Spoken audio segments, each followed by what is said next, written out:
the title, Kite to Camden. And, without giving away any spoilers or anything like that, I think this is already out there in the world.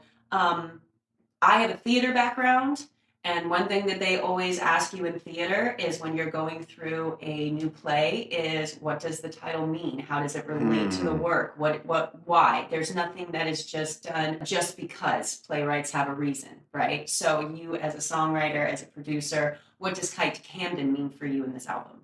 I am huge about titles, huge, whether it's albums, songs, books, whatever. And when I spot a title that someone else came up with that's perfect, I give props to that because Mhm. to me, the title is as important as the lyrics themselves. Absolutely. So, like, it took me a while to. Honestly, the weird objective was originally called Music is Not a Genre. And Hmm. it just didn't work for me. And I realized weird to me was not combining music, was going places that maybe rec doesn't usually go. And so that was my objective for that project. I called it the weird objective. And I could go for each album and tell you what all those mean. But for Kite to Camden, that was a title that I came up with 30 years ago, something like that. Wow. And I've been weaving stories around it. And you can see the cover of the album, Fade. And for those of you just listening, I faded to the cover of the album and the video. Go to the video section. There's a real advantage in doing your interview on your own And podcast, I have to admit. right? Smart. Yeah. And so you see me running with bare feet. I like to perform as Rec in bare feet and flying a kite. And that kind of punches the fact that there's a kite in the name.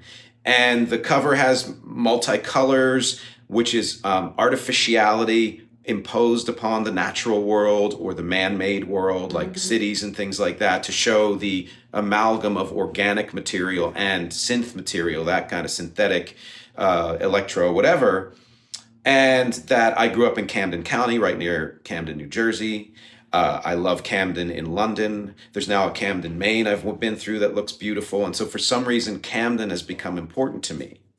And that the idea of the kite is like a beacon to the world. Rec is on the kite. I even made t-shirts with just the kite, and you can get them at the store. And that idea of that's a signal that Rec is flying high, and it's showing a signal to another universe or whatever, which if you go to patreon.com/music is not a genre, the bonus episode for this is me talking about that other universe. Shameless plug. Shameless plug. Yes, please support the podcast. And all of that is true because there are times where you create something and you find the meaning afterwards. So many of my lyrics, I didn't know what they meant until long after I wrote them. And then I'm like, oh my God, I was telling the future, or I was gaining insight that I didn't have, consciously. But the truth about the title is that Kite to Camden is an anagram of Nick DiMatteo. Period. And I had no use for it for years because I was Nick for so many years. And then I was Rec, and I didn't want to be Nick. I didn't even want to associate my own name with Rec. I wanted it to be a band, an ensemble, a collective, whatever, a project. And then I was like, but what happens if those two things come together? If the most personal me comes together with the idea of Rec? Well, what better title than just messing around with my own name?